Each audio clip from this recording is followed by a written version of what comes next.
రెడ్డి అన్న పదం విని కూటమి ప్రభుత్వం వెన్నులో ఉణుకు పుట్టిస్తున్నది. రెడ్లని ఈ కూటమి ప్రభుత్వం కావాలని చెప్పేసి టార్గెట్ చేస్తున్నది. వైఎస్ఆర్సీపీ పార్టీలో ఉన్నటువంటి రెడ్లని మాత్రమే కాదు, టీడీపీ పార్టీలో ఉన్నటువంటి రెడ్లని కూడా ఈ కూటమి ప్రభుత్వం టార్గెట్ చేస్తున్నది. సరే, పార్టీలలో ఉన్నటువంటి నాయకులను మాత్రమే కాదు, ప్రభుత్వ వ్యవస్థల్లో పనిచేస్తున్నటువంటి కొంతమంది అధికారులు ఎవరి పేరైతే రెడ్డి అని ఉన్నదో వాళ్ళని కూడా ఈ కూటమి ప్రభుత్వం టార్గెట్ చేస్తున్నది. మనందరం చూసినాము, జగన్మోహన్ రెడ్డి గారిని ఇరికించడానికి అన్ని రకాలుగా ఈ కూటమి ప్రభుత్వం అనేది ఇప్పుడు పనిచేస్తున్నది. కానీ ఇరికించగలరా అంటే ఇరికించలేరు. ఎందుకంటే భారతదేశంలో చట్టం ఎవరి చుట్టము కాదు. చట్టం, న్యాయం భారతదేశంలో ఉన్నంత వరకు జగన్మోహన్ రెడ్డి గారిని ఎవరు ఇరికించలేరు, అందులో ఎట్లాంటి సందేహం లేదు. కాకపోతే జగన్మోహన్ రెడ్డి గారిని అనే కాదు, వేరే నాయకులు ఎవరైతే వైసీపీలో ఉన్నారో మనందరం చూసినాము, విజయసాయి రెడ్డి గారు, ఆయనని ఇరికించాలి అని చెప్పేసి చాలాసార్లు ప్రయత్నాలు జరిగినాయి. ఎవరో మహిళను తీసుకొచ్చారు, ఏదో వాళ్ళిద్దరి మధ్యలో ఒక రిలేషన్ అనేది చూపించడానికి ప్రయత్నించారు. ఒక బాబు అని చెప్పేసి గలీజ్ అంటే ఆ లెవెల్కి దిగజారింది కూటమి ప్రభుత్వం.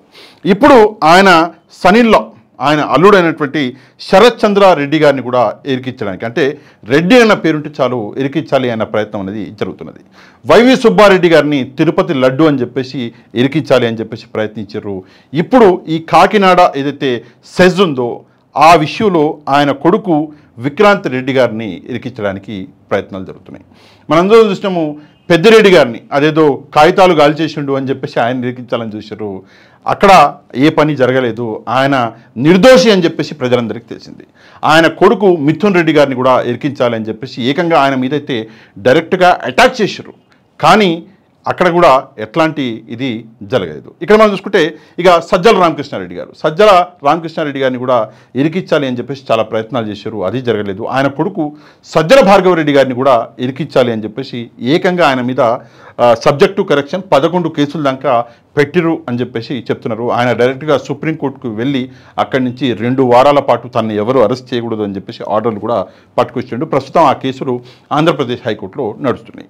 ఇది మాత్రమే కాదండి, ఇది నేను కొంతమంది రెడ్లు ఎవరైతే వైఎస్ఆర్సీపీలో ఉన్నారో ముఖ్య నేతలు వాళ్ళ గురించి మాట్లాడినా, వాళ్ళు కాకుండా ఈ రెడ్డి అన్న పేరు ఎక్కడింటే వాళ్ళ మీద కక్ష సాధింపు చర్యలు ఇప్పుడు ఈ కూటమి ప్రభుత్వం అనేది చేస్తున్నది. పరిస్థితులు ఎంత దారుణంగా మారిపోయినాయంటే పోలీసు డిపార్ట్మెంట్లో సైతం రెడ్డి అన్న పేరుంటే డైరెక్ట్గా ట్రాన్స్ఫర్ చేసి ఆడికో అడవులకు పంపించేస్తున్నారని చెప్పేసి ఒక చర్చ నడుస్తున్నది. అదే కాకుండా సెక్రటేరియట్లో ఉన్నటువంటి ఎంప్లాయీస్లలో కూడా ఎవరైతే రెడ్లు ఉన్నారో వాళ్ళని కూడా ట్రాన్స్ఫర్ చేస్తున్నారు అని చెప్పేసి నడుస్తున్నది. ఇక యూనియన్లు అక్కడక్కడ ఎవరైతే రెడ్లు ఉన్నారో వాళ్ళనైతే డైరెక్ట్గా నోటీసులు ఇవ్వడము, అరెస్టులు చేయడము, ఆ స్థితి ప్రస్తుతం ఆంధ్రప్రదేశ్లో మనం చూస్తున్నాం. ఎంతలా రెడ్డి అన్న పదము ఈ కూటమి నాయకుల్ని భయపెట్టించింది అంటే 5 సంవత్సరాల పాటు అసలు రాజకీయ భవిష్యత్తు మాకుంటుందా ఉండదా అని చెప్పేసి వీళ్ళు ఆలోచించుకునే స్థితికి ఈ రెడ్డి అన్న పదము వీళ్ళ మీద పనిచేసింది.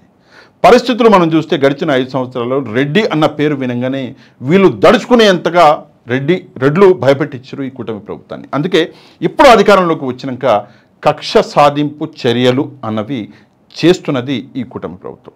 కానీ అధికారం అన్నది ఎవరికి చుట్టం కాదు, మీకు కూడా తెలుసు. ఈరోజు అధికారం కూటమి దగ్గర ఉండవచ్చు, కాదు అంటలేదు, కానీ చీకటి పడ్డాక మళ్ళీ తెల్లారుతుంది. రేపు పొద్దున మళ్ళీ వైఎస్ఆర్సీపీ అన్నది అధికారంలోకి వచ్చాక ఈరోజు ఇంతగా చట్ట విరుద్ధ పనులు చేస్తున్నటువంటి ఈ వ్యక్తులు ఎవరైతే ఉన్నారో మళ్ళీ వాళ్ళు కూడా రేపు పొద్దున వైసీపీ అధికారంలోకి వచ్చాక వైసీపీకి సమాధానం చెప్పుకోవాలి కదా. ఆ విషయం ఒకసారి ఆలోచించాలి. రాజకీయాలలో కక్ష సాధింపు చర్యలు ఉండకూడదు. ఉంటే ఆ రాజకీయాలు పని చేయవు, ఇందులో ఎట్లాంటి సందేహం లేదు. తప్పకుండా ఈ వీడియో మీకు నచ్చితే తప్పకుండా వీడియో కింద ఉన్నటువంటి లైక్ బటన్ని ప్రెస్ చేసి ఈ వీడియో యొక్క లింక్ని మీకు తెలిసిన వాళ్ళందరికీ వాట్సాప్ ద్వారా పంపించండి. ఇక ఎవరైతే మన ఛానల్ని సబ్స్క్రైబ్ చేసుకోలేదో తప్పకుండా మన ఛానల్ని సబ్స్క్రైబ్ కూడా చేసుకోండి. ఈ వీడియోని వైరల్ చేసే బాధ్యత మీ చేతుల్లోనే పడుతున్నా. నెక్స్ట్ వీడియోలో మళ్ళీ కలుద్దాం. అంతవరకు థ్యాంక్ యూ వెరీ మచ్. జై హింద్.